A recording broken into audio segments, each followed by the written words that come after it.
Hello, I'm Umnik. Today I will be solving a quadrilateral contest and I will explain what I am doing along the way.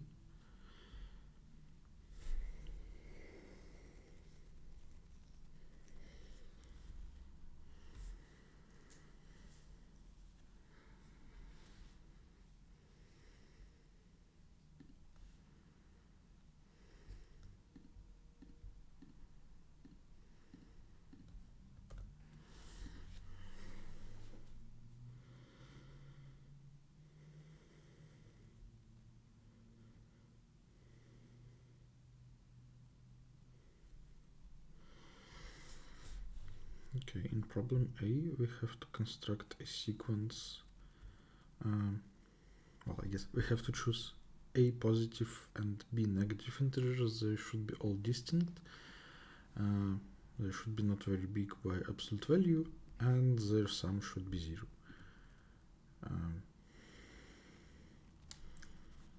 This sounds like very easy. Just take like numbers from 1 to A and from -1 to -B, and then the sum will be not correct right away, so we will have to either decrease or increase it. If we want to increase it, we will increase the largest of the positive values. The A and B values are up to 1000, so we will have to increase or decrease only by like 1 million, so that's not a problem.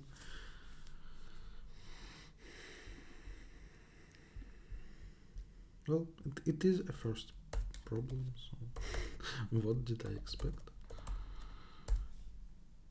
Yeah, we can calculate like the sum right away.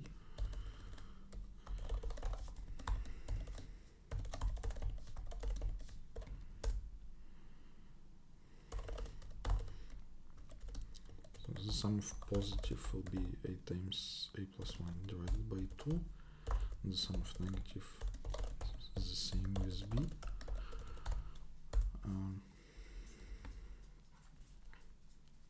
Okay, now just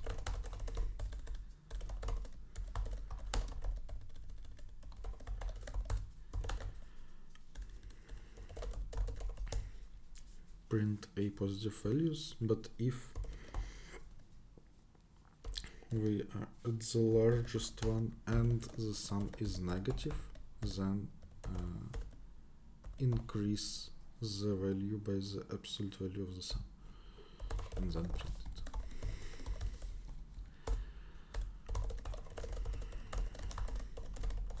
And then the same for negative values. If we are at the last one and the sum is positive, then again like increase the absolute value by the sum, but it's negative, so it's again minus.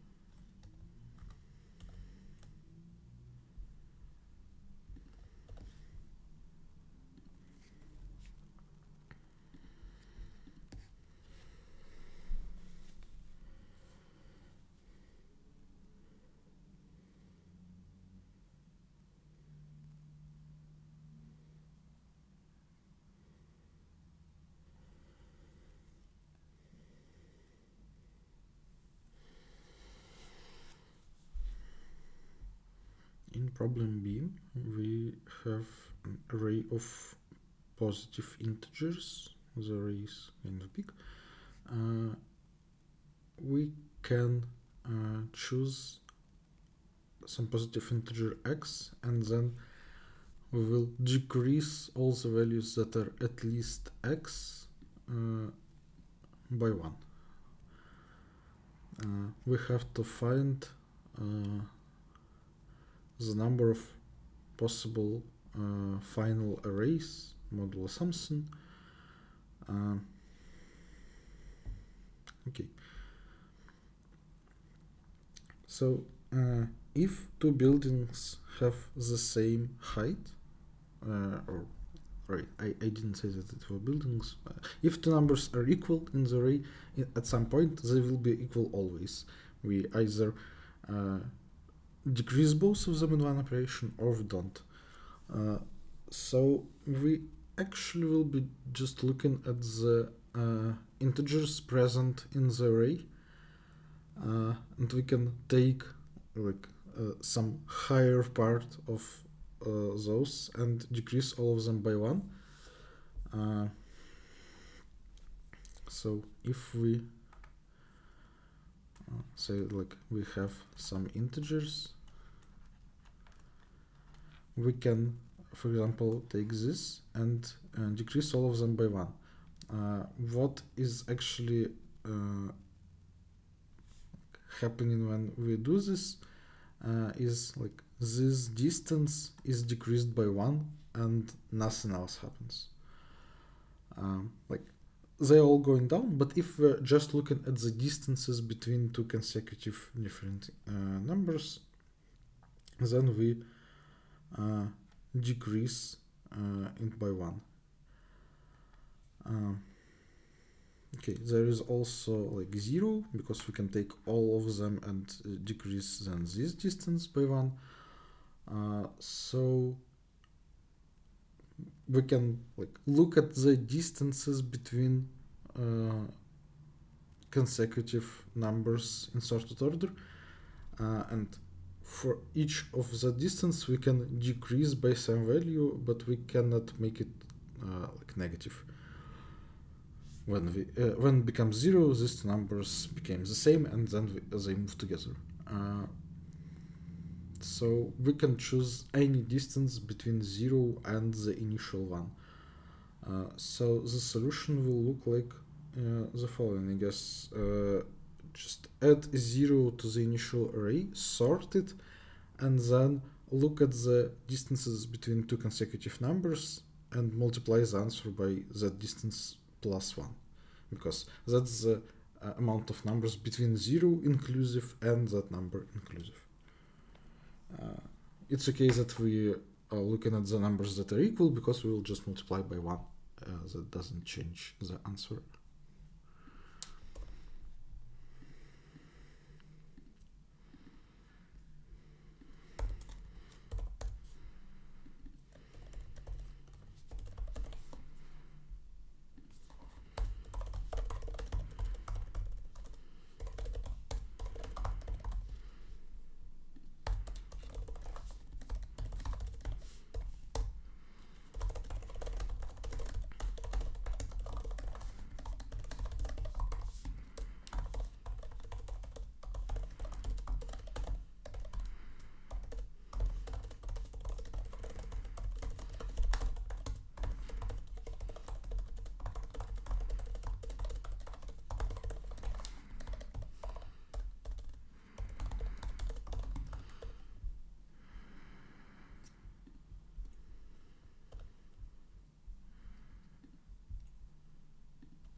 Okay, this feels like a very, very well-known problem. So in problem C, we will build this pyramid with blocks of 3 colors. We are given the lowest layer. Then we will go up and build up the pyramid. we want to find out the color of the block on top, and the rules are that if we have two blocks of different colors, then on top of them there will be a block of like the third color, and if we have blocks of two the same colors, then on top of them it will be also the same. So the trick in such kind of problems is to come up with some interpretation of these rules with some mathematical objects that will explain how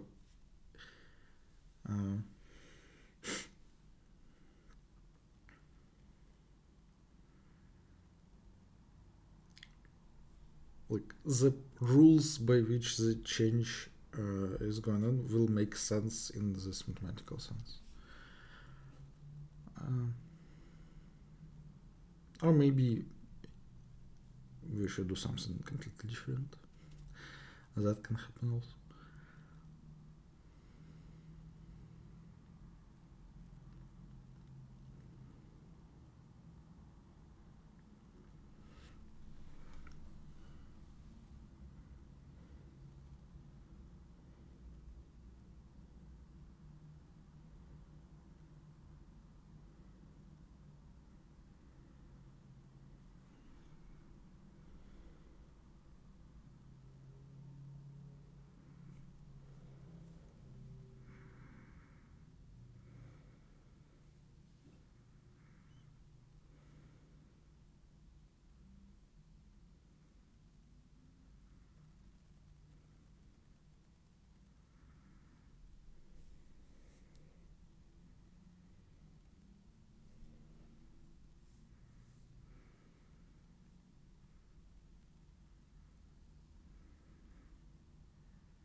Okay, up until now I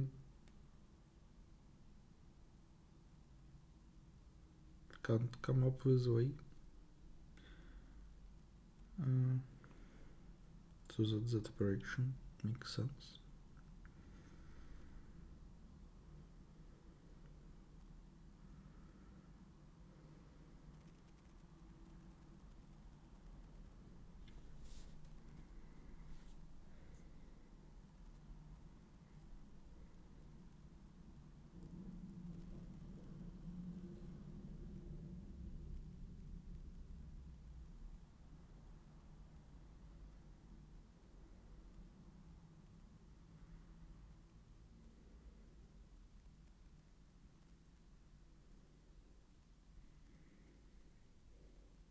Oh, I think I get it. So we will look at the colors as numbers modulo 3, and the operation when we take two colors and like produce the one on top is take, well, basically their mean value, like their sum divided by 2, but all of that is modulo 3. So when we take two colors that are the same, their mean will be the same, and that's what we want. And when we take two different numbers, their mean will be between them, so it can't be one of them, so it will be the third one. Okay, so the operation we're actually doing is like we have some numbers and we take mean values here. So to get on top,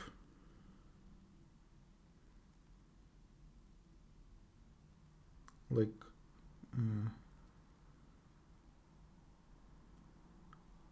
the color of the top block should be like sum of all of that with coefficients equal to binomial coefficients and divided by 2 to the power of the height of this thing. Well, so if we like go here with coefficients 1/2 and here with coefficients 1/2, so here again 1/2 and 1/2, but if we will calculate what are the coefficients of the initial values, it will be 1/4, 2/4, and 1/4. And well, if we just don't divide by 2, then it will be like the Pascal triangle, so it will be binomial coefficients, and then we have to divide by 2, like the number of times that is the height of the pyramid.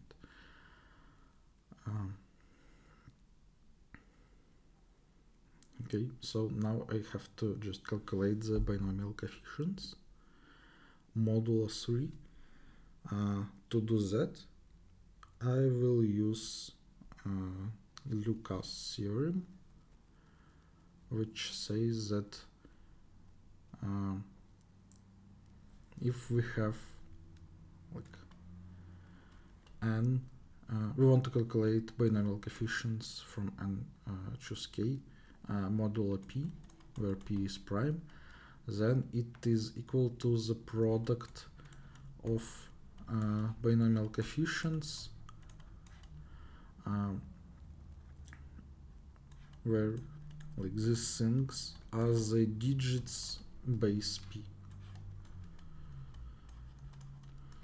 So n is equal to ni times p to the power of I, and the same with k.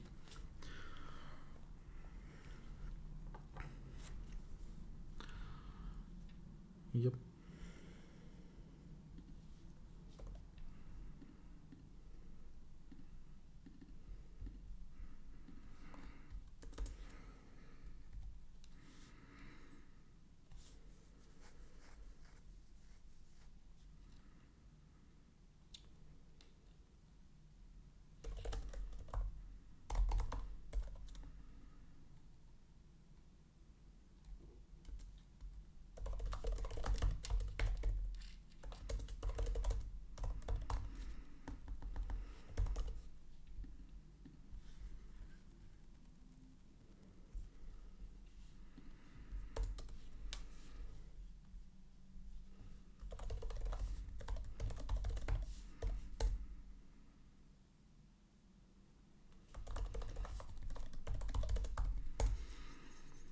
So we have the sum. We will go through all the values, calculate binomial coefficient from n-1, choose I, and then if, I just have to somehow assign numbers to these 3 values.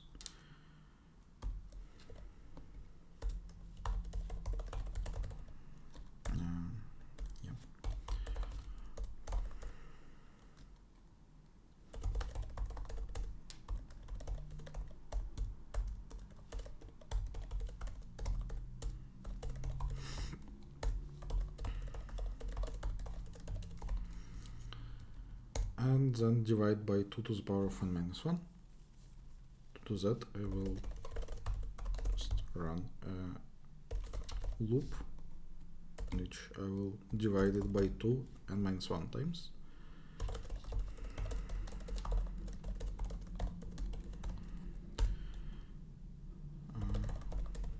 And then I should print the letter of the answer,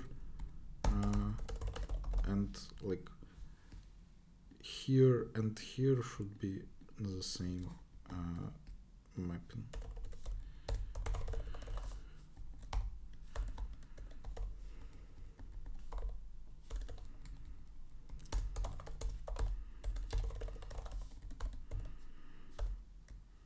What is red?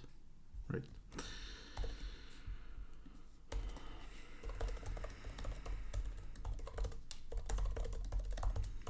So the binomial coefficient is the product of binomial coefficients. Let's say that if k is less than 0 or greater than n, just return 0. It shouldn't happen, but okay. Now while n is greater than 0, I'll take modulus 3,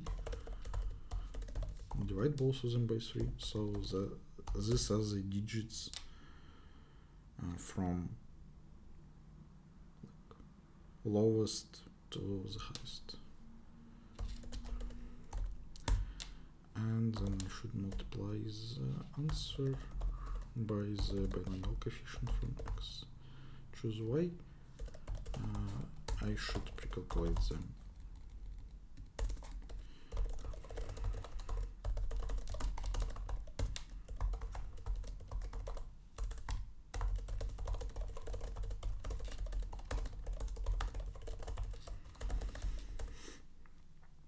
Well, I could have done something simpler because I only need it for numbers smaller than 3, but why?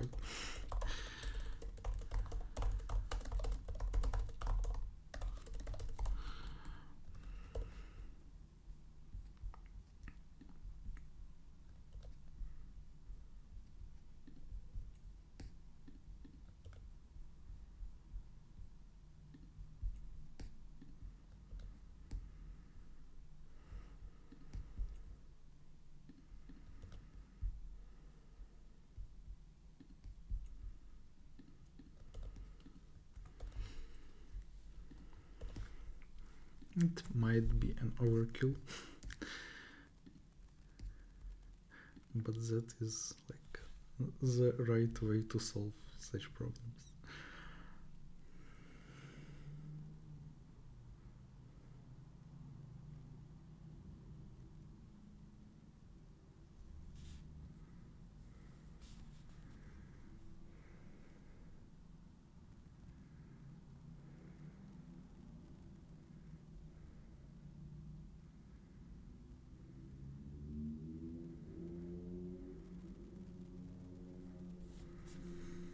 In problem D, we are given a tree.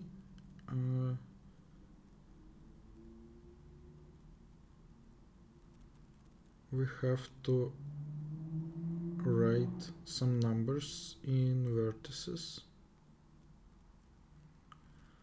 such that they're all positive integers. We want to minimize the maximum of them, and the absolute value of difference of two numbers in two vertices should be at least the distance between them, which is the number of edges.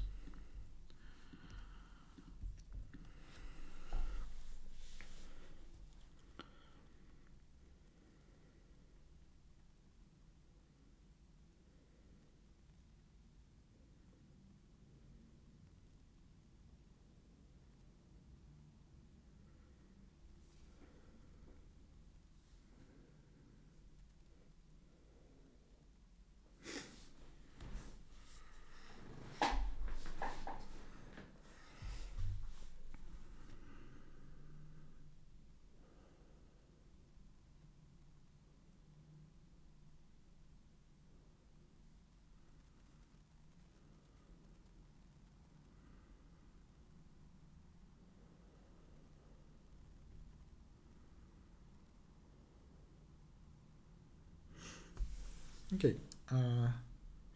so I think what is the right way to think about this one is, let's look at some answer, and let's go through vertices in order of increasing of the values we have written in them. So there is some 3.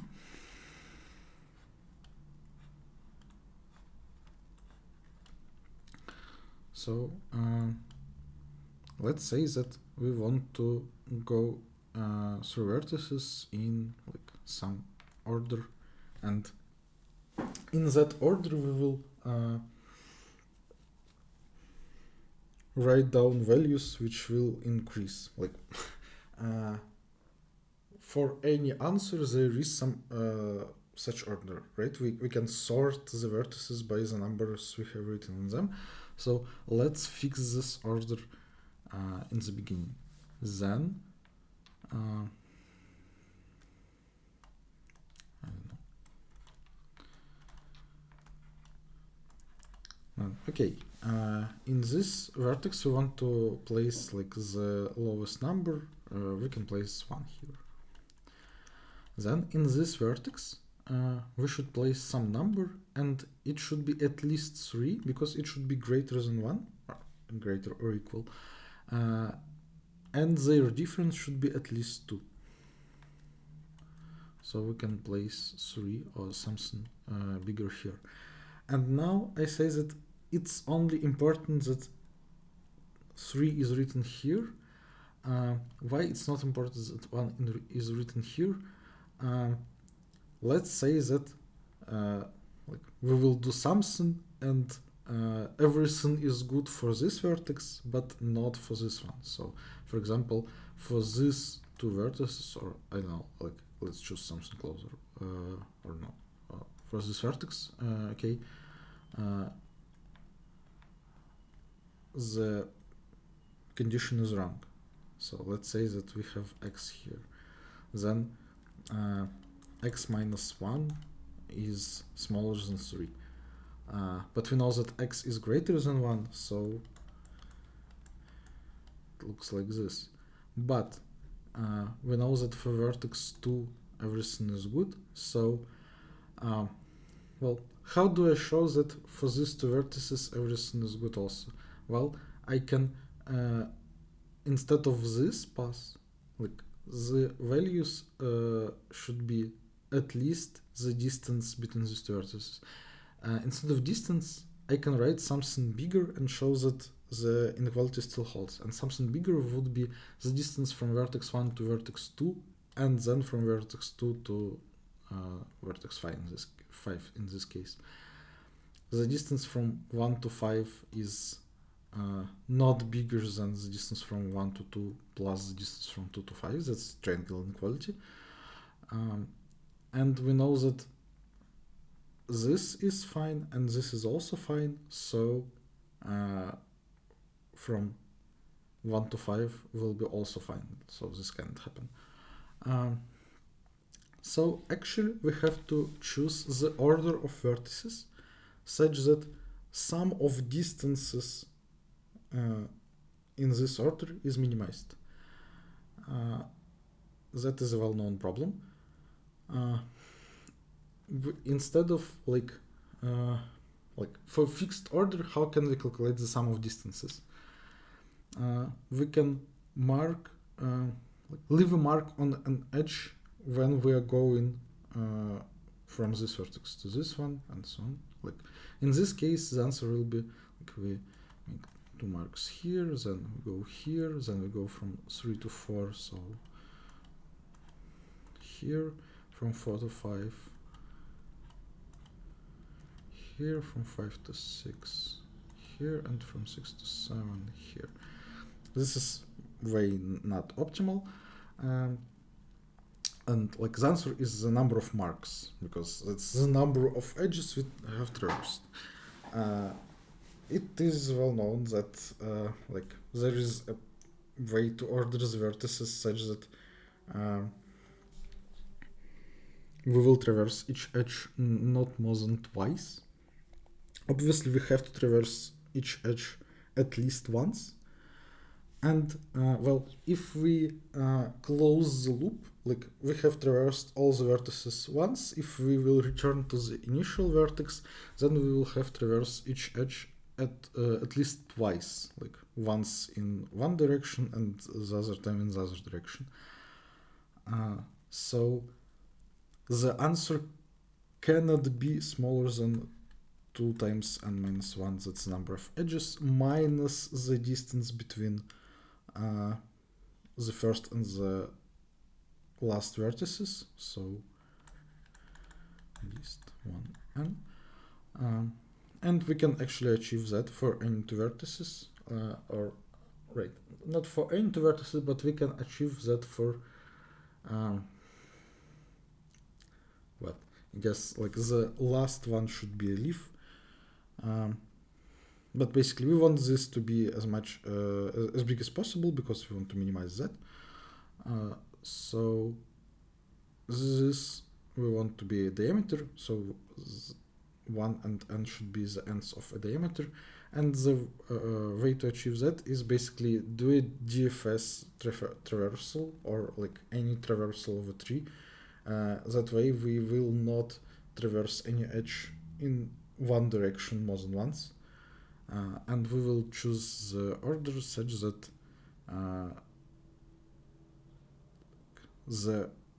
we will start in one end of the diameter and finish in the other.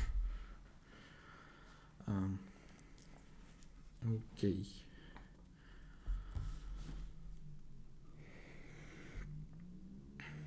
And we have to actually print the answer, so okay, I'll have to find the diameter and then actually traverse the tree in that order.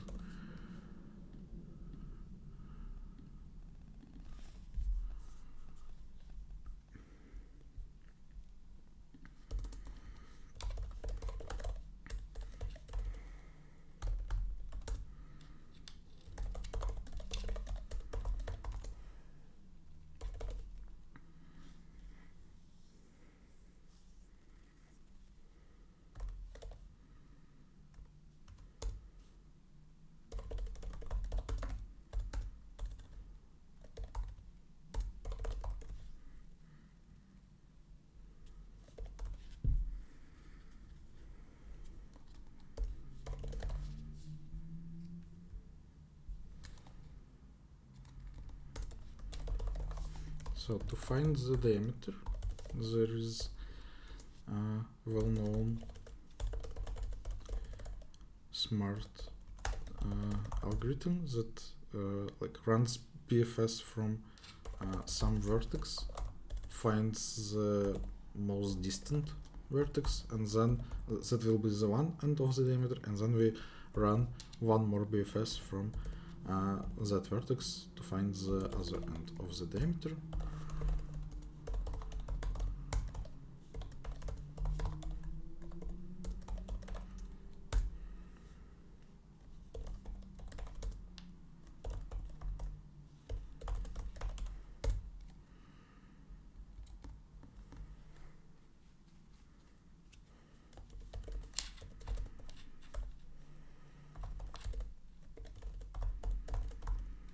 So the function BFS will run BFS from the given vertex.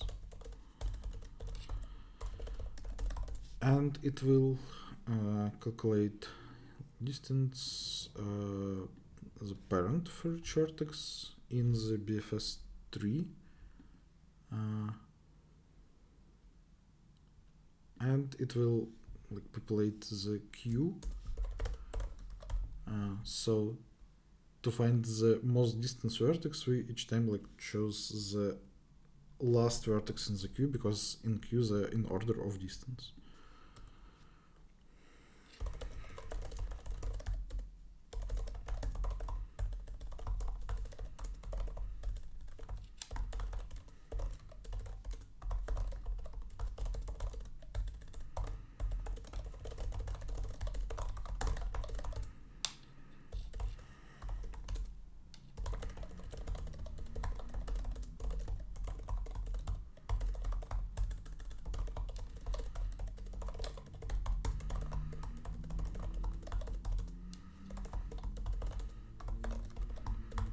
So that's your usual BFS. Right. So now I want to run a DFS traversal from vertex V, but in a way that it goes to vertex U last. So to do that, I will mark the vertices on the path from U to V. For that I have memorized the parents. And when I'm staying at some vertex, I will go to the marked one last. So that way I will arrive at U as the last vertex of the traversal. And each time I arrive at the vertex for the first time, I will record the current value. So let's say that x is 1. Yeah, we should mark the vertices.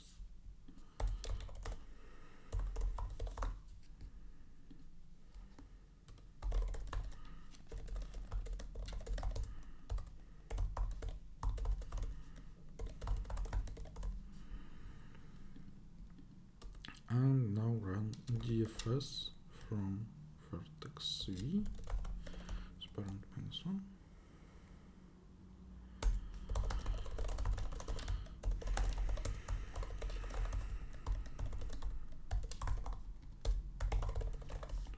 I know that the answer is at most 2 times n, so ints are enough.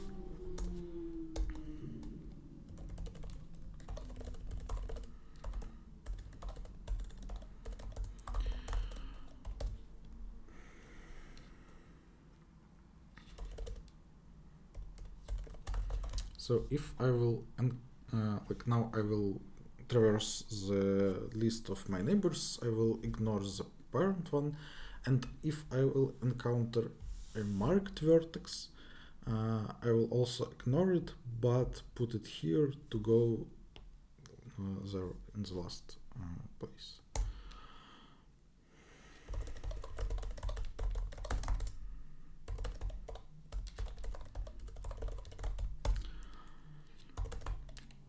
So if it's parent, then I ignore it. If it's marked, then I put it in the last and also ignore it for now. Otherwise, I should go there. I should increase the value of x, call DFS UV, and then increase value of x one more time when I return from the DFS. And now if last is not -1, I should do the same DFS last V.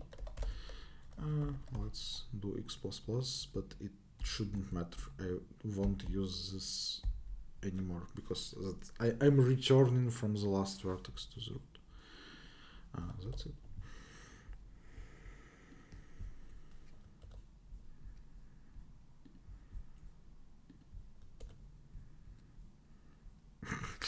No actual tests? Nice. Well, okay. I believe it should work.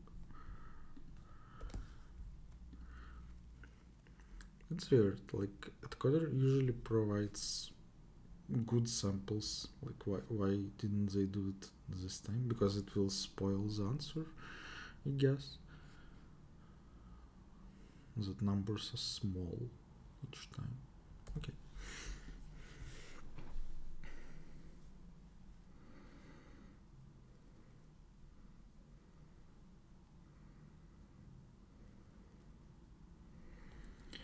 In problem E, we have to calculate the number of sequences of length to n. There should be n occurrences of +1 and n occurrences of -1, and there should be exactly k pairs of, basically k segments with 0 sum.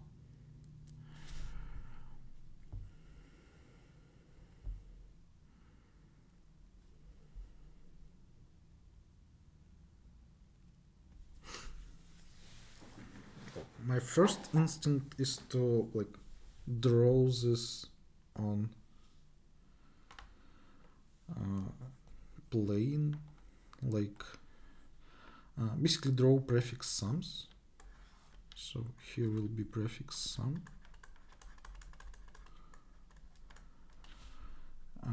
and here is like the index. So we start at 0, and we can place either +1 or -1. When we go +1, we go up. So for example, up, up, down, up, down, down, down. We can go to the negative values. It's not correct bracket sequence. And then up. So we should finish at point 2 and 0, because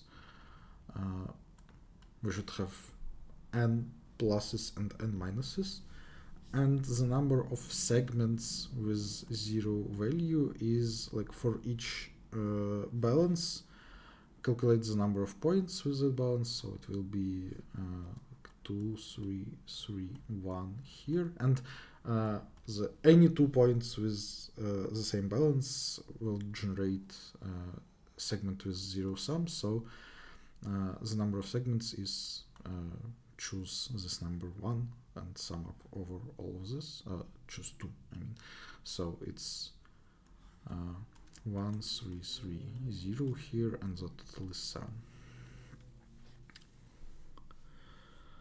So yeah, we should also notice that the limitation on n is pretty small.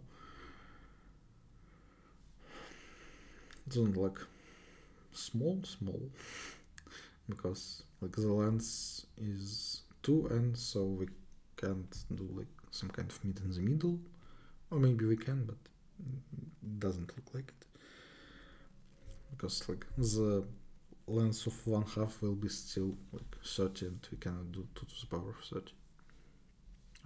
We have 5 seconds. So yeah, I would guess that it should be polynomial, but I'm not sure. Maybe it is not.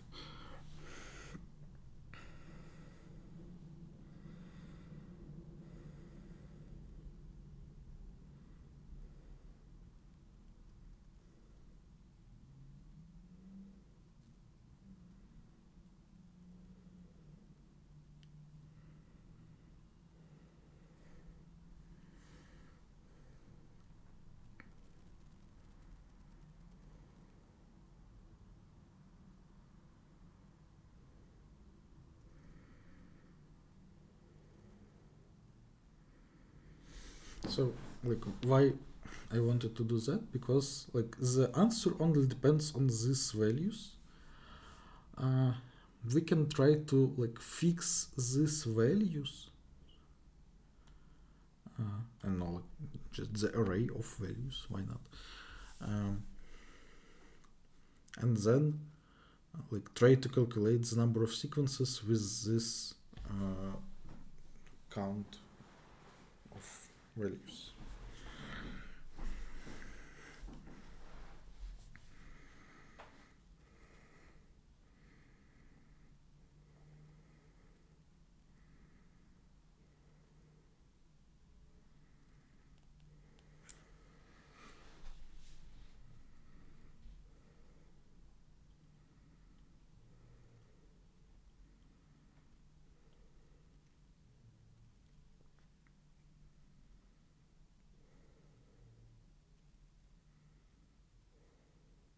Or like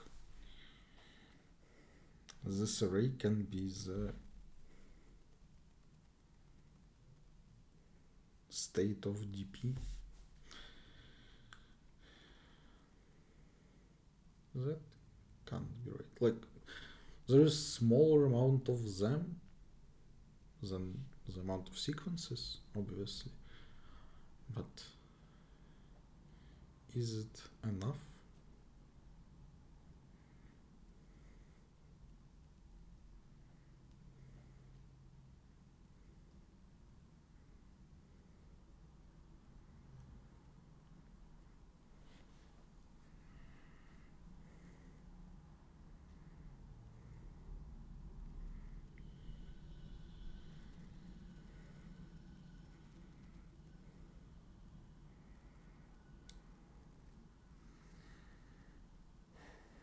No, we can write code and see if it is enough.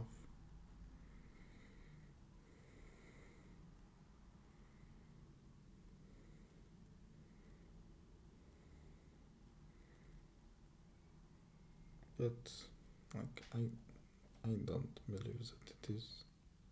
Or maybe it is enough to do meet in the middle thing. That's interesting.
Okay, like while I'm sitting on this idea, I don't think that I will be able to come up with anything else, so let's write it and see.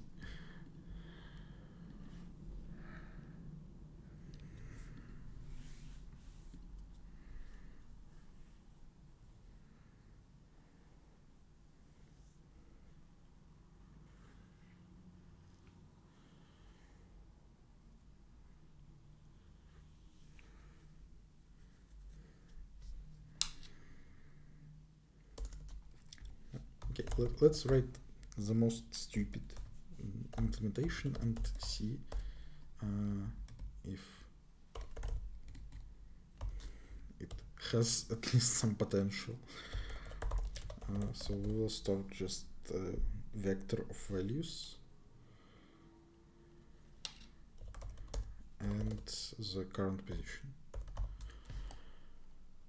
basically the current balance.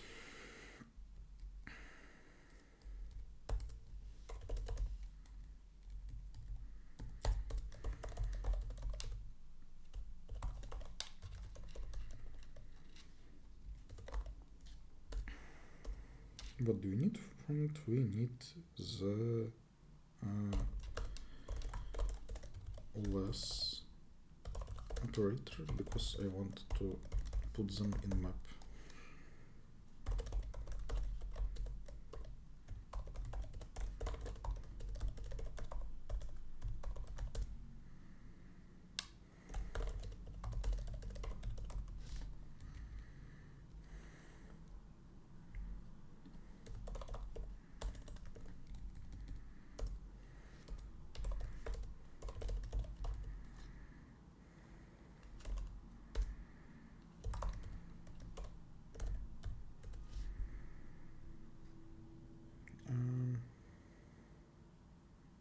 Alright, it's just unlocked. Sure. I was looking if we have to compute model something or not, but yeah, it's obviously less than 2 to the power of 60, so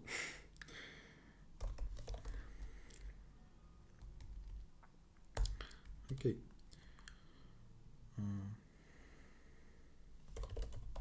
So we read the n and k.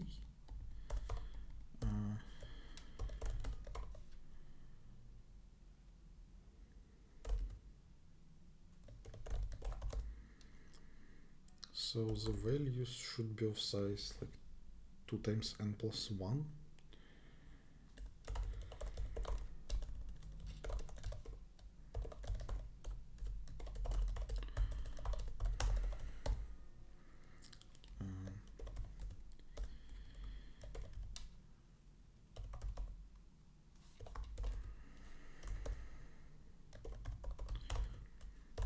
and I will shift everything by n, so I don't have to worry about negative balances.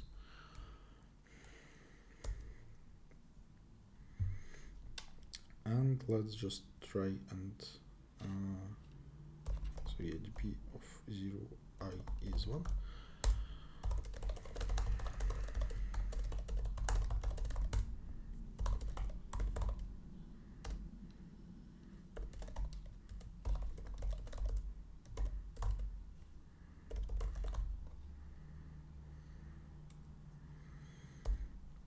So I can go either +1 or -1.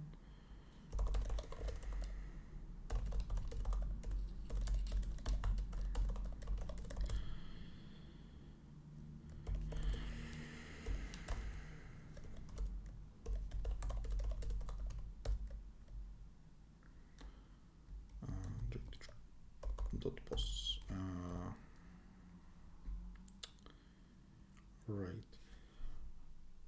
And if absolute value of n minus j dot pos is greater than 2 times n minus I minus 1, then it's bad, because we cannot reach the, like, we should return to n in the end, and now I'm staying at I plus 1, so I will have this many changes, and if I have to do more, then I can't reach n.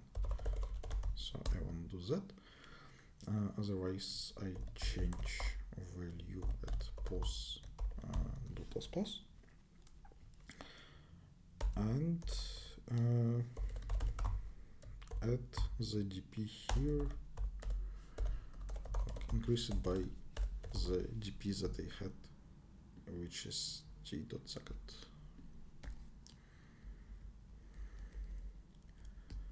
So yeah,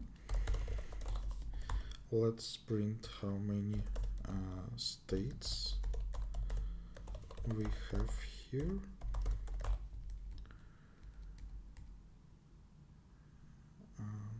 And yeah, that's basically it. Let's run it on something.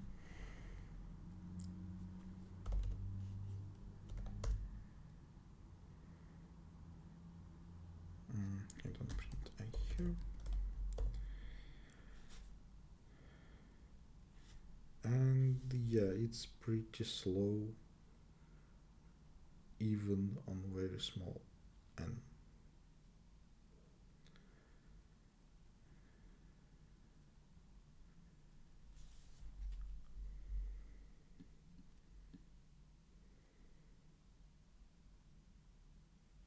How did I get more states than 2 to the power of I? That's, oh great, should be plus 2 here. That, oh yeah, so now it's not very bad. But yeah, on 20 it's slow already.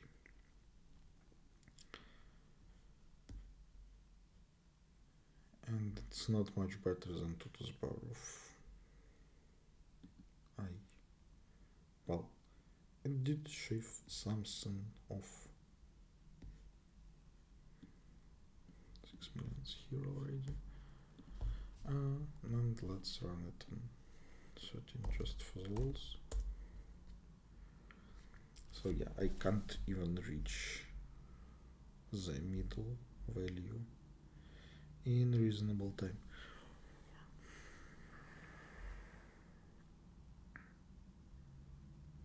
Okay, so that didn't work out.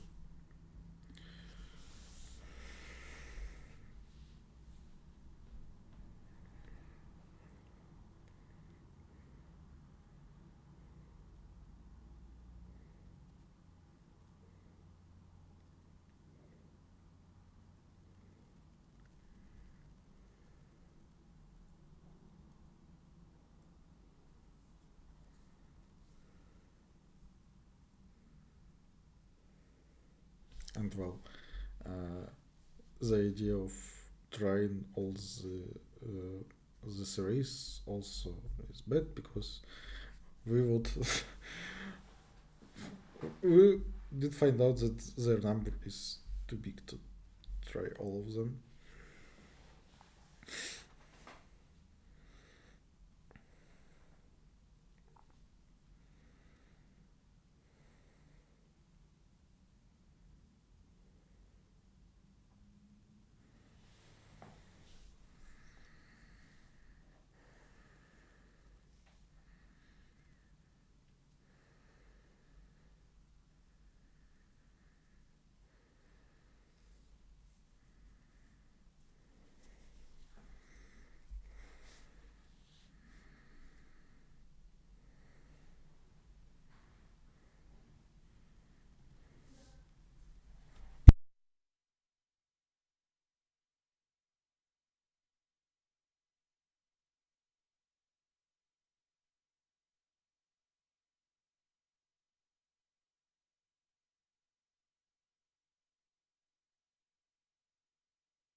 I don't have any ideas right now.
Maybe we can try to build this polyline not from left to right, but kind of scanning, for example, from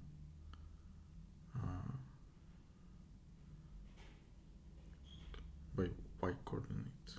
So we kind of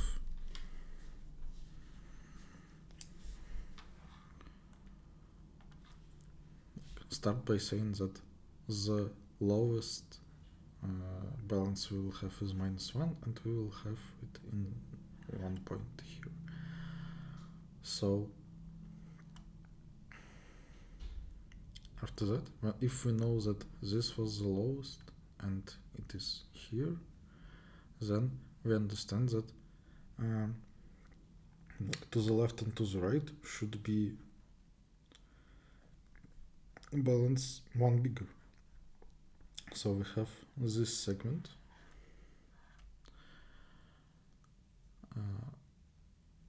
with zeros on both endpoints, and we can also like add some zeros somewhere else. So we will go like up, and at each point we'll have some segments. We don't specify where is this value exactly. Like we just say that there is one of them. Maybe there are two. I don't know. So at some point, like here, we'll have like 2 segments, and when we are at 0, we know that the leftmost segment should be at 0, the rightmost segment should be at 2n. We can have more than 2 segments, like we can have some number of segments. And when we go up, this is 0. Not at 0, we just have some segments. They're not like the left border of leftmost is not at 0. The rightmost of the right border of the rightmost is not at 2n. So we have some number of segments.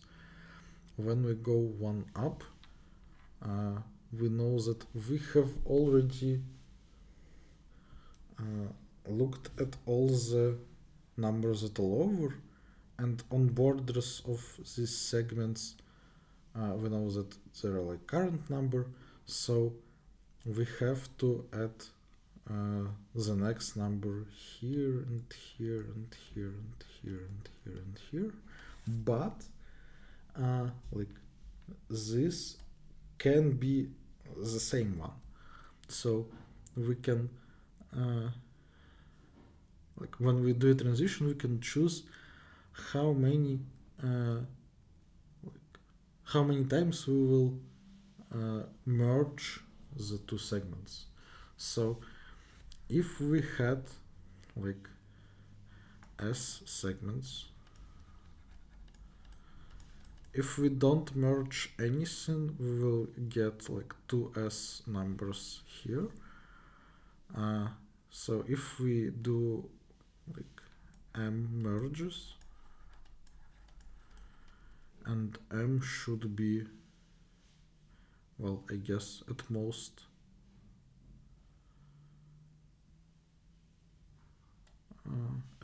S-1, and we can also create some new segments, so we can just put some number somewhere in between, do M merges and create P new segments. Then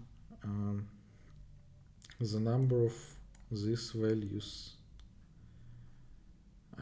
will be like 2s minus m for each merge, plus p for new created segments values, and the number of segments will be like s if we want to do anything after m merges. It will be s minus m, but then we create p new segments, so this number of segments.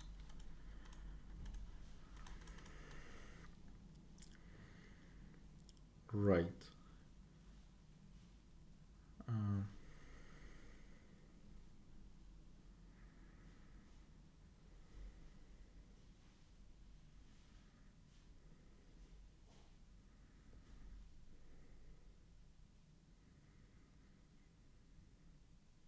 So yeah, this looks like a polynomial solution.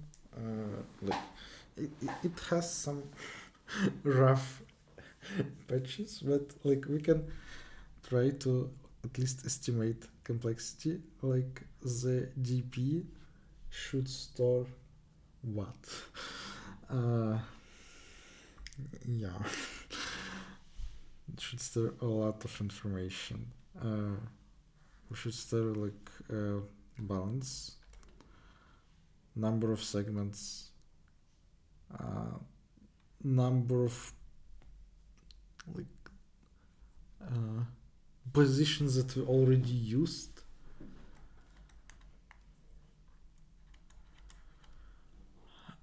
and the value that we are looking for, like the sum of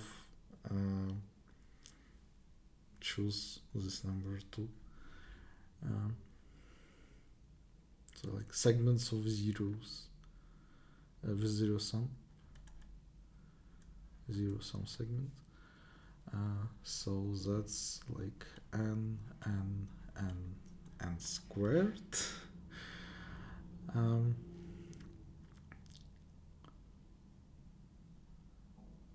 And when we do a transition, we have to choose two more values. Maybe we don't have to choose two values. Maybe we can just choose like p minus m. Does that make sense?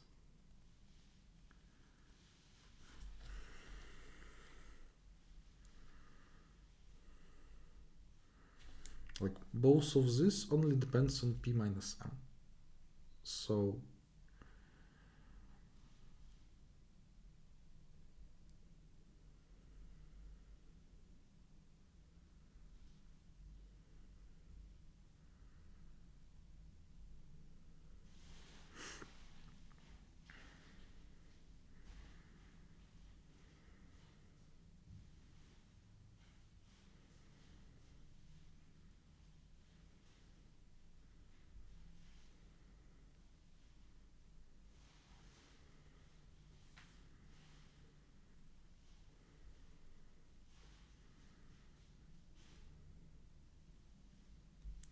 yes, it should work.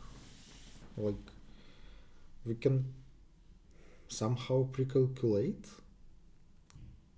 how we do the transitions for given p minus m value.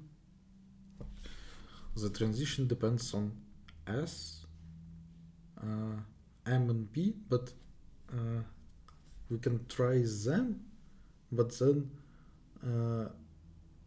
the result, like where we get like here and here, like how we change the state, only depends on p minus m. So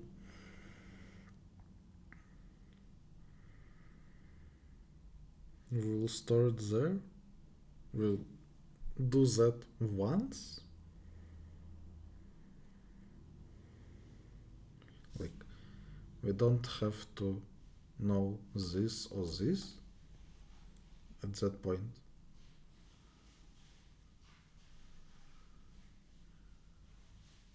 I guess we also don't actually need balance. Like we could just add a flag that we have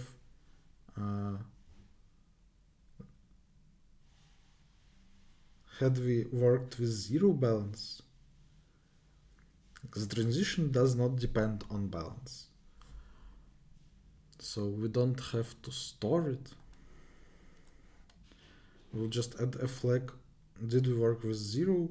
If we did that, we can't do that anymore, and we know that like the leftmost segment is in the left and the rightmost in the right, and we don't have to create new values there.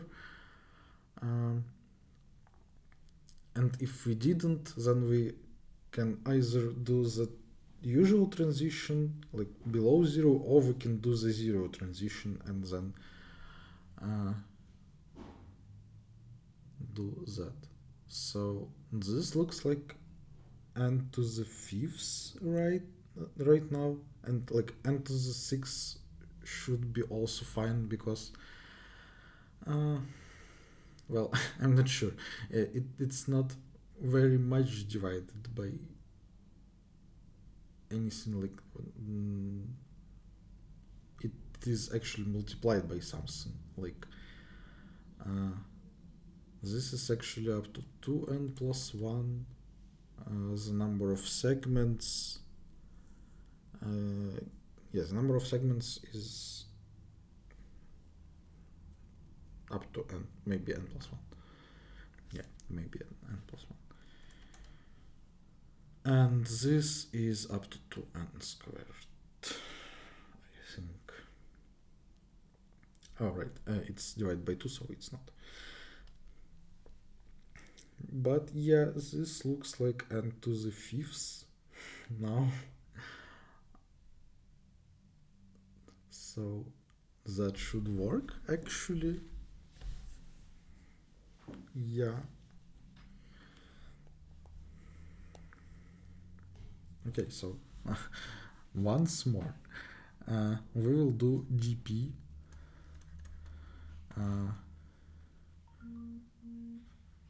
kind of like flag did we transition through 0 as used 0 some segments up until now. Before that, we pre-calculate transitions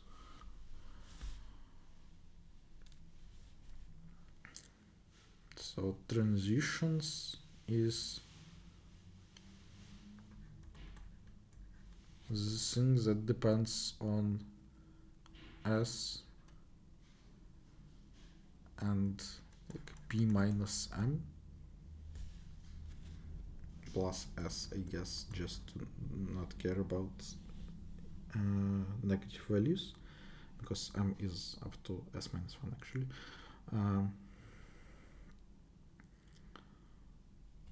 And here we should store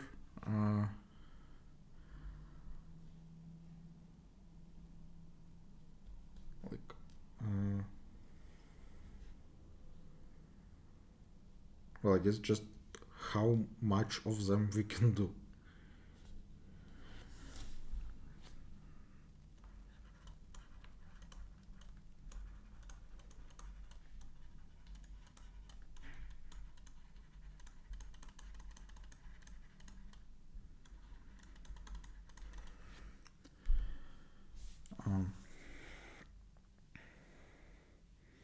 Okay, so this is actually the number of segments after the transition.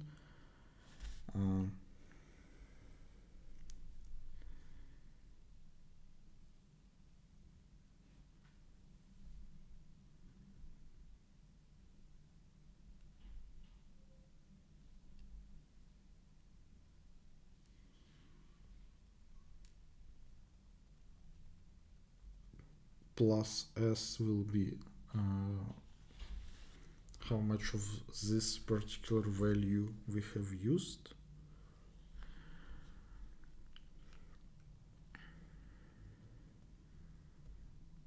And since we know how many occurrences of this value we have added, we know how to change the number of zero-sum segments and how to change used. So great. And here we will actually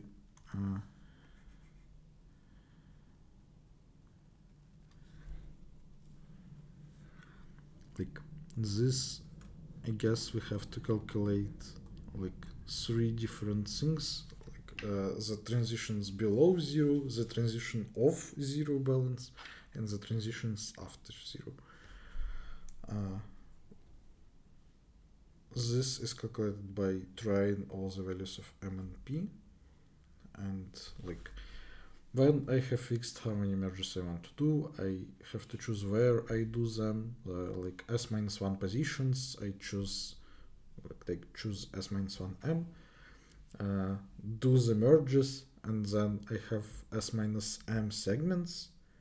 I have to create P new segments somewhere, so I have to order the P new segments plus S minus M old segments.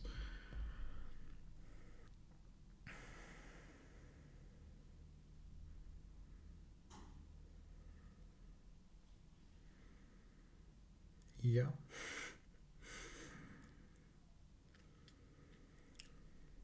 Okay, let's do this.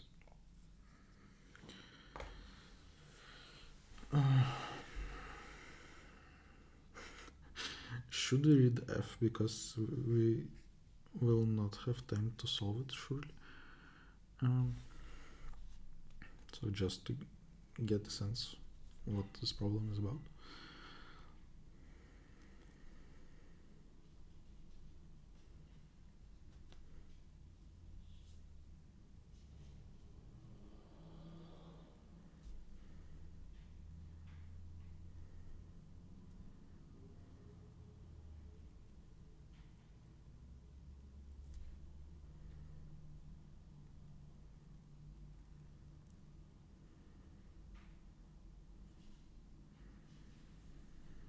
Okay, so in problem F, we have to construct a circular array of size 2n. The elements are non-negative integers, and we have some requests like sum of for each circular segment of length exactly n, so exactly half of the array. We have a request such that the sum of values there should be at least some value. We have to construct such array with minimal sum.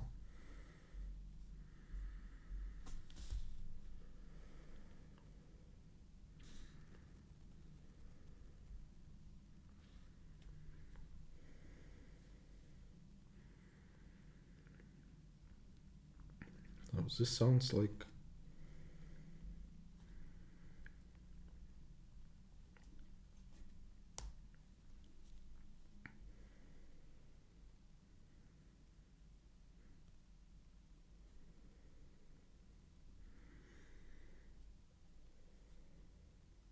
it can be formulated as an integer linear programming problem, but I think that I would do a binary search on answer and then try to work with circular prefix sums, but I now know what should be the prefix sum in the end, so I can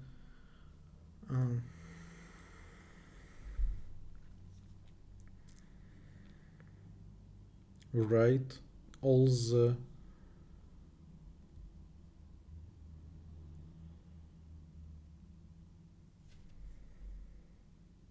requests as difference of prefix sums being at least something, and then it looks like shortest path problem, and we have to make sure that there are no negative cycles.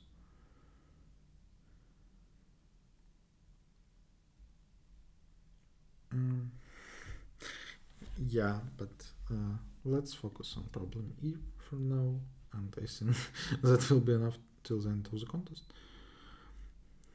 Well, I mean, I have basically written all of what I want to do here, so writing the code should be not very long, I hope.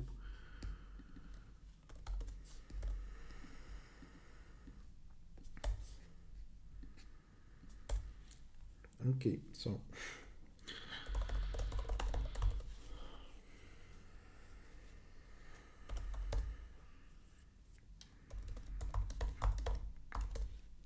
we will need our binomial coefficients.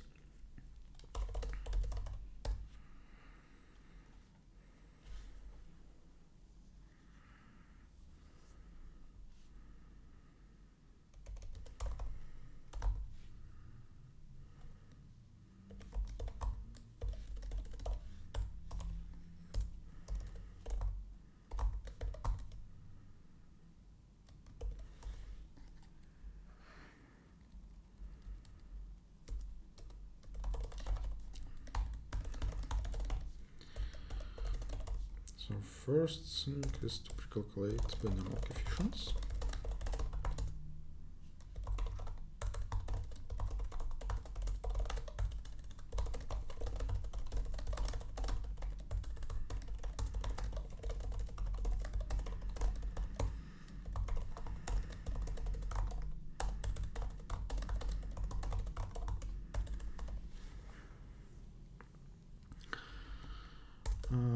Now I have to pre-calculate transitions. So okay, I don't want to have a special case when I start as a transition. I will just initialize the DP table properly when I start. So number of segments at each moment is at least 1, and at most n plus 1, should be n plus 1.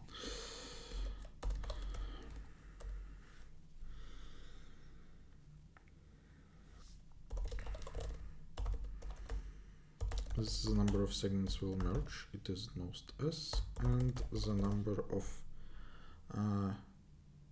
new segments I will create.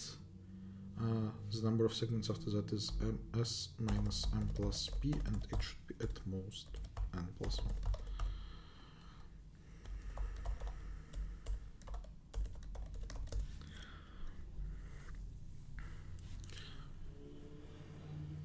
So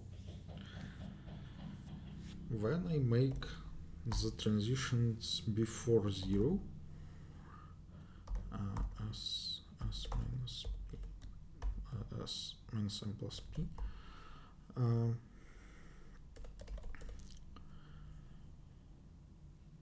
I have to choose from s minus 1 places m1s where I will merge the segments, and then I will choose from s minus m plus p positions of the new segments. Okay.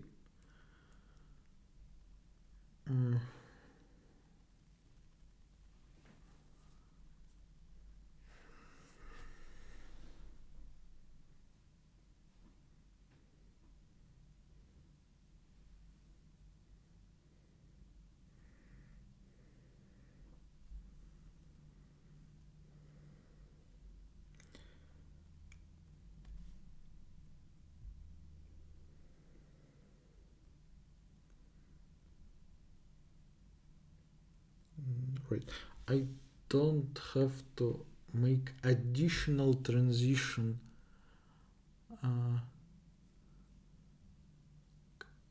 for 0 because I can make like this transition just like before, and then said that the transition I just did is the one that was 0, and now I won't extend the segments outside,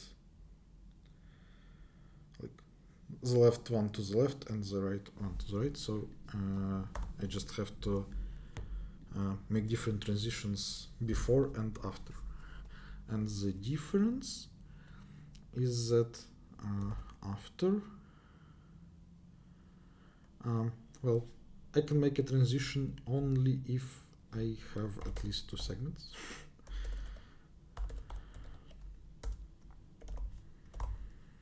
So I had S segments, now I had this many. And I still choose the same number of positions to merge, but now I can't put new segments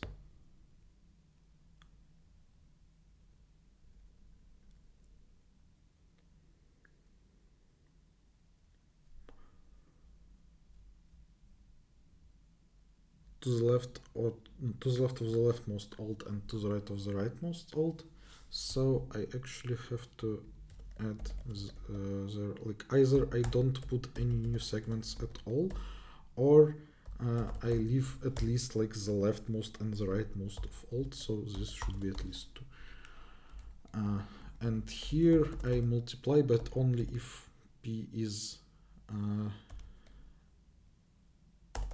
non-zero, then I multiply by something, otherwise I will multiply by 1. And that something is like I know that I will have this many segments in the end, but I know that the leftmost is alt and the rightmost is alt, so I choose only s minus m plus p minus 2. That's the number of segments that can be new segments, and I still choose p. Cool. So now I know the transitions.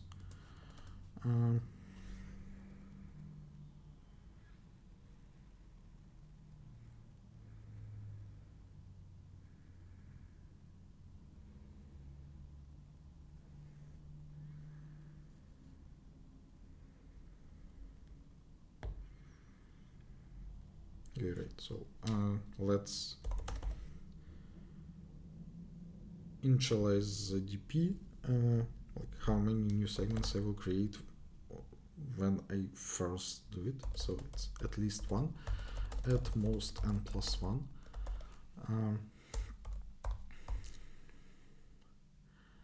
P of 0, I will have p segments. I have used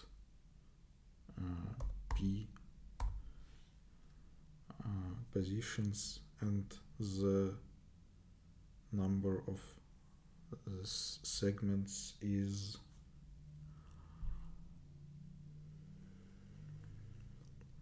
p times p minus 1 over 2. This is 1.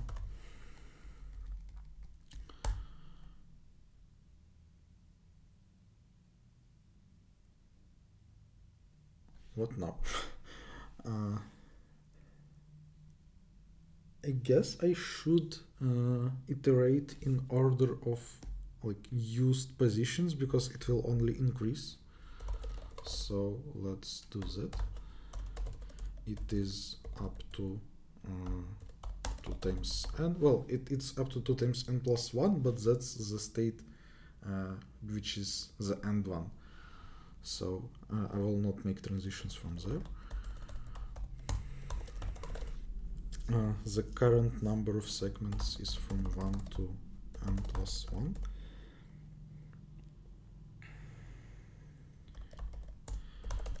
And the current number of zero-sum segments is from 0 to, I don't know, n squared.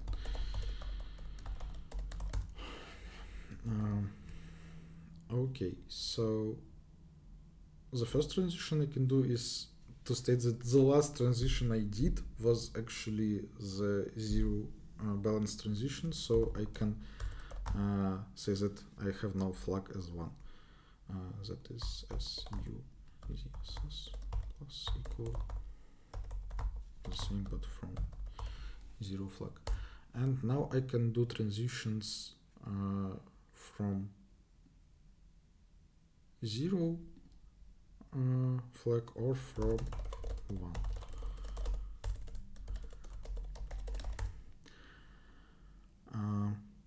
Basically here, like, this was the old number of segments and this will be the new number of segments, so let's just call it like that.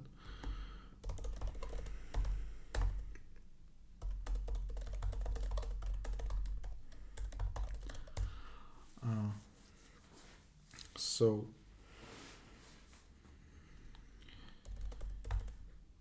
the number of new possibilities is like where I was before, multiplied by the number of transitions. If it's 0, then I don't have to do anything. Otherwise, we have to calculate new u and new ZSS. New u. So this is like old new plus old u plus how much new values I have put there. Let's just calculate this value because it will be also used to update this one.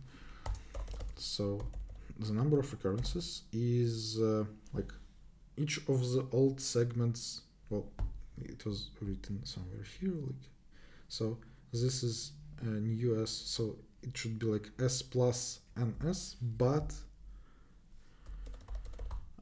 if flag is 1, so I'm at the end, I don't put new occurrences to the left of the leftmost of the old segments and to the right of the rightmost, so it's minus 2 times f. And new u is this. Yeah. And like, I hope it should be greater than 0. Otherwise it doesn't make sense. and new ZSS is old ZSS plus number of occurrences, choose 2. That's it.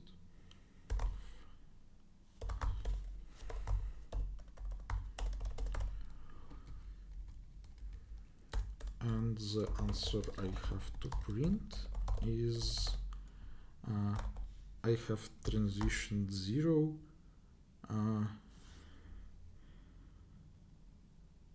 right, let's put +1 here because it can happen that I have only like -1 and 0, for example, and I have to make this transition. And yeah, if the number of used is greater than 2 times n plus 1, then let's not do this transition. So the number of segments should be 1, the number of used should be 2 times n plus 1, and the number of like, ZSS should be k.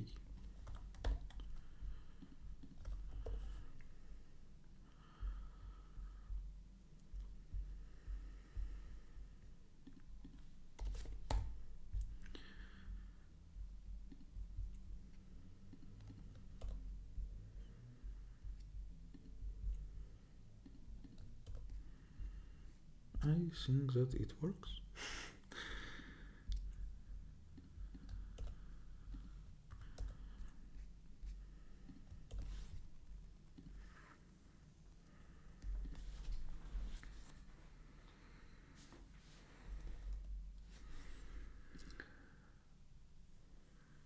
And it's pretty fast. Well, it's just n to the 5th. Like this loop is 2n times n times n squared times n. It's n to the 5th. Right, and we have 27 minutes. So yeah, once again, the problem is construct a circular array with non-negative numbers. We want to minimize the sum of these numbers, and we have limitations on sum of halves. So the thing that I wanted to do is to do binary search on answer. If we have some answer, we can do +1 in some cell, and this is still a valid answer with sub increased by 1. So we can do binary search on answer.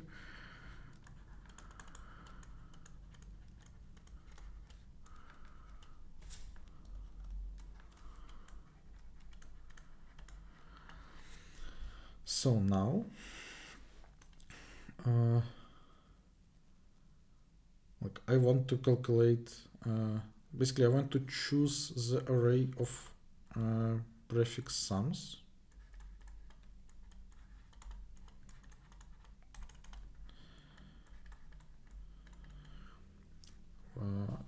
Let's say that the answer is C. Then what do we know about prefix sums? Like each one should be not less than the previous one. We know that prefix sum of 2n kind of is C. And well, we actually know like the stronger fact that if we go, if we make the full circle, then we increase the prefix sum by C. It's minus here. So the well, I should have written it the other way around. Like this one is 2n back plus C. So forget about this one. Yeah, P0 is 0. And we also know that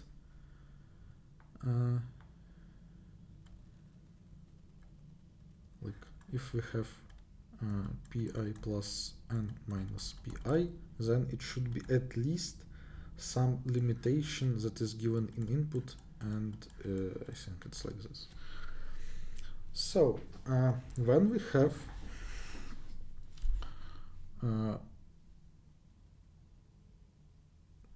these things which are like, which can be written in form like pj minus pi is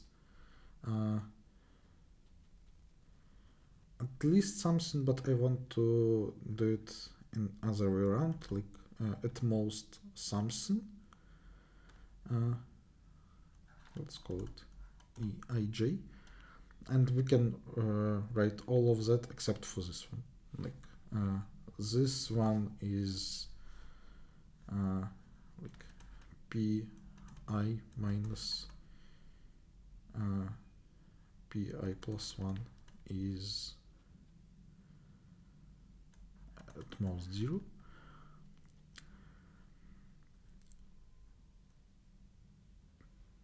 Pi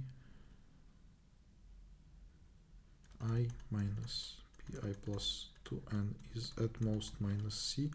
Pi plus 2n minus pi is at most c. And pi minus pi plus n is at most minus a I modulo 2n.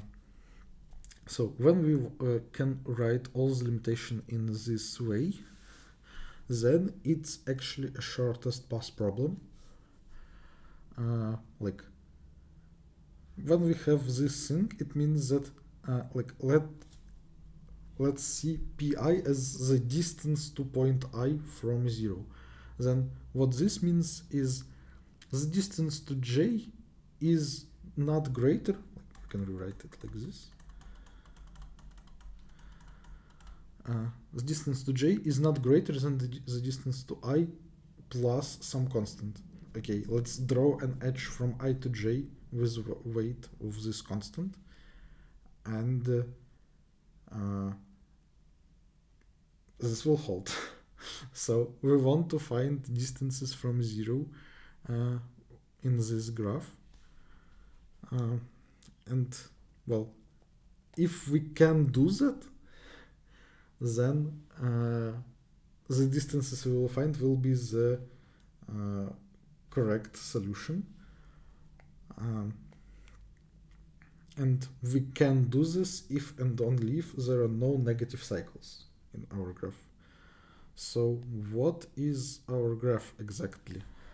Like, this means that we can go back in circle by pi 0.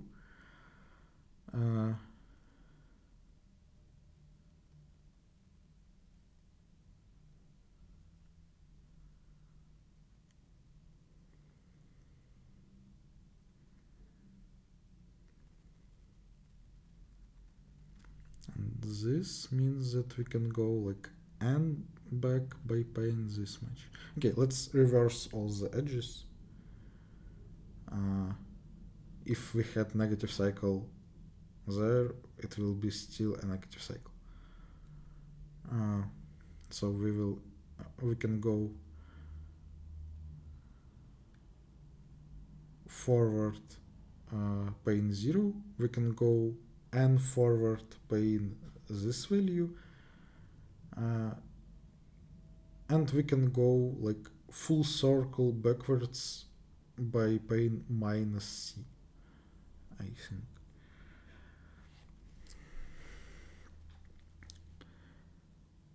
Yeah. So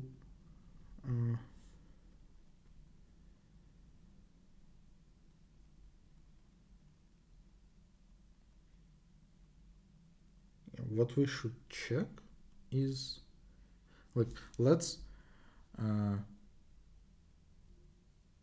mark how many edges of each type we will use, like of this one.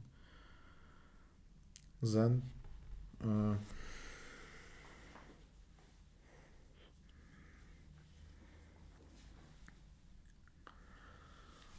what?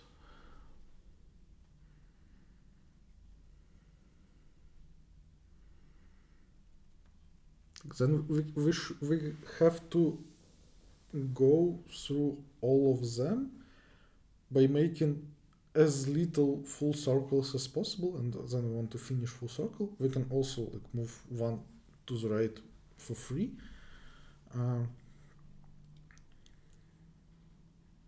And if the number of full circles we made is f, then f times c should be at least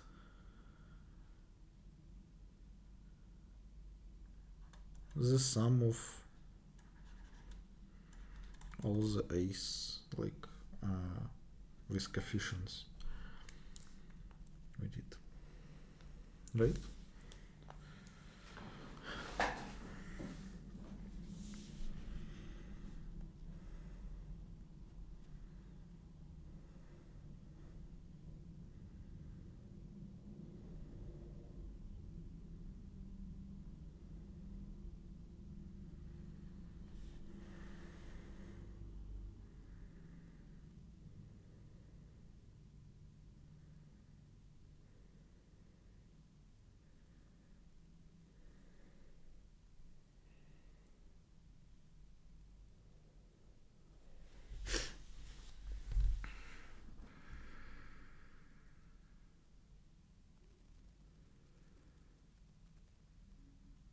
How do we find out what is the minimum number of full circles? I want to say that when we like go something like that, we will like on each of these edges we will do +1, and then the maximum of values on these edges is f, because we have to make all of them equal,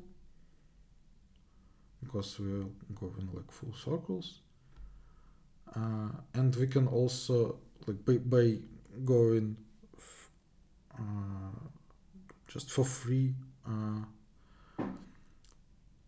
by 1, we just increase one of these edges. We can decrease them, and we can make them all equal, the maximum of them, just by increasing the ones that are not maximum to reach the maximum. So how any of that helps? I don't know.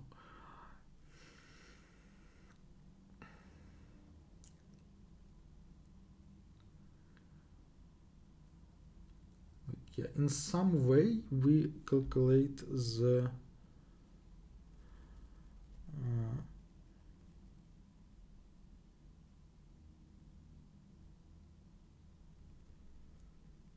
average. So, for example, it doesn't make sense to have like to go from both ends of one diameter and do something else, because we can like separate these two things from all of the other, and like this will be one full circle, and all of the other will be like one less full circle, and the maximum of them, which is the answer, is not less than the value we acquired the other way. So first we can update the answer with just sums of opposite values. That was obvious from the beginning. But then we can do something else. Like now we won't choose the same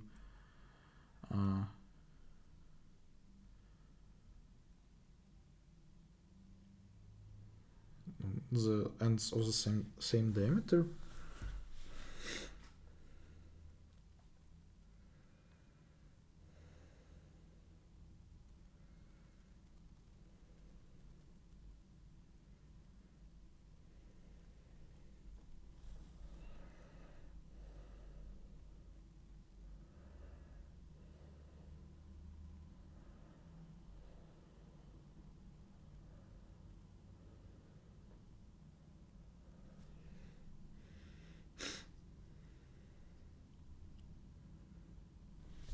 How much time do I have? 14 minutes. Cool.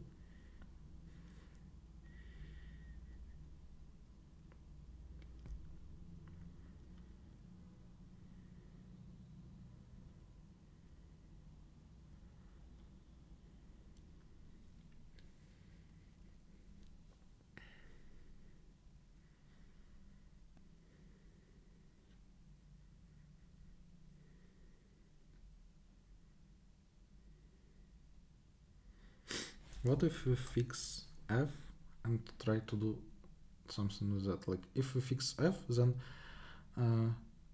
we have to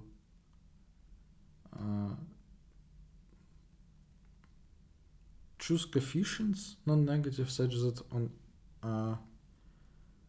any like half the circle the sum of coefficients is at most f, and we want to maximize the weighted sum.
I don't know, I have 11 minutes.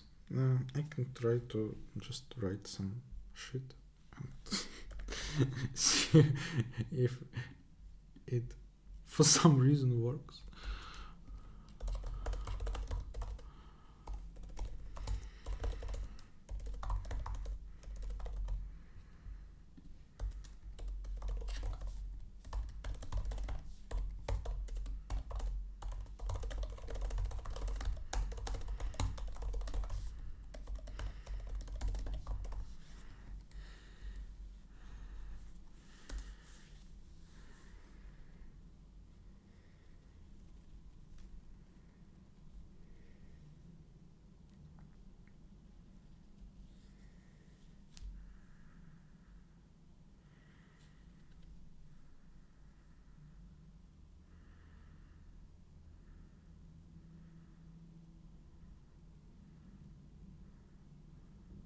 No, that can't be true. Right.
How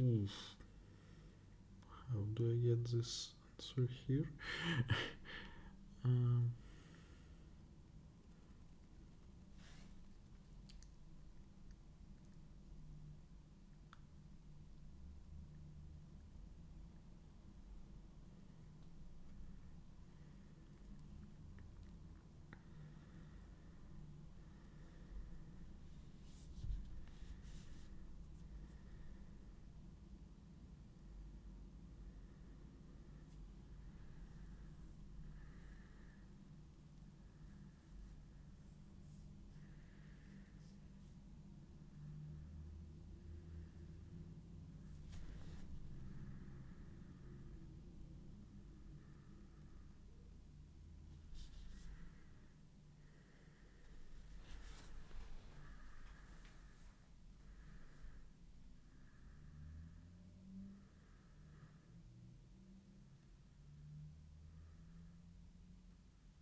like with my logic, it seems that I should get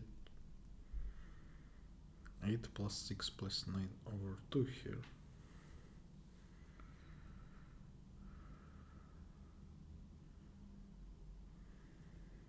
But that is not true.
Oh, right. It's yeah, it's 11 and a half, but I have to round it up. Okay.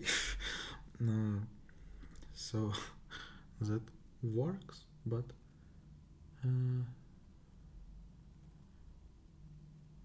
how can I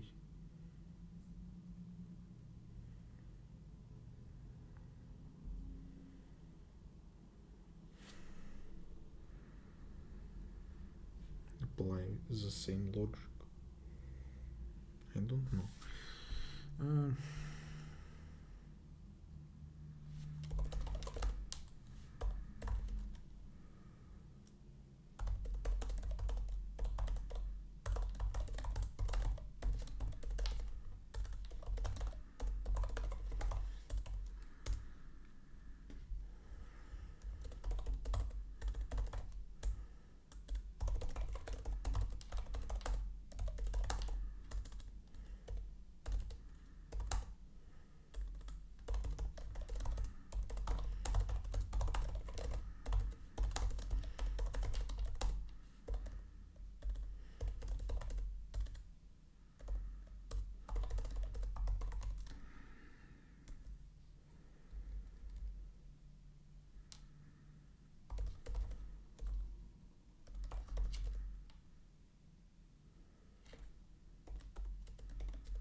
that shouldn't be true.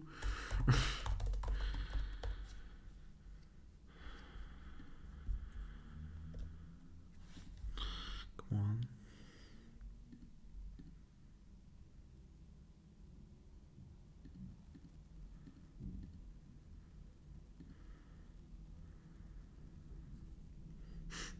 This is true, not true even for the solution.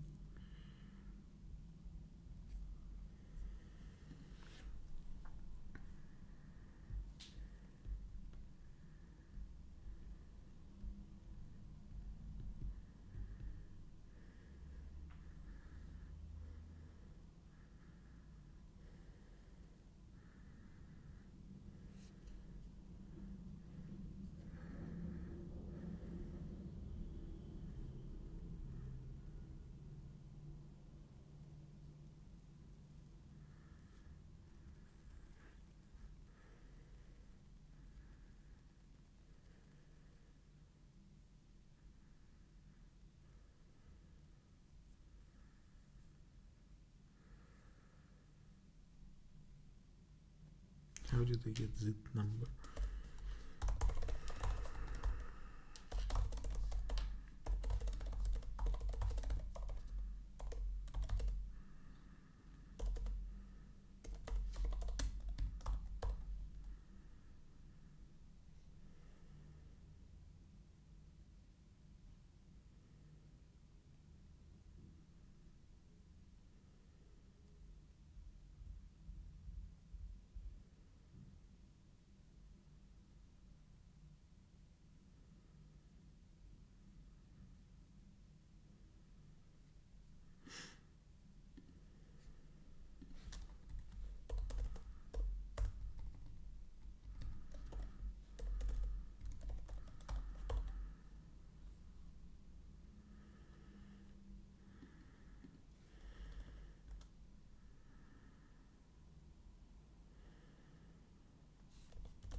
Yeah, that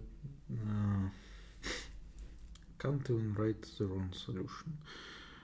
Come on.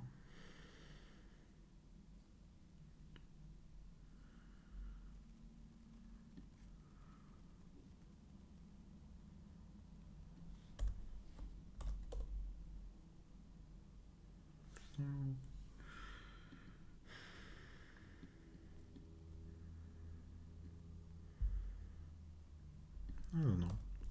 Whatever. It was wrong. Even if it did work as I wanted it to. Okay, so this was pretty hard contest.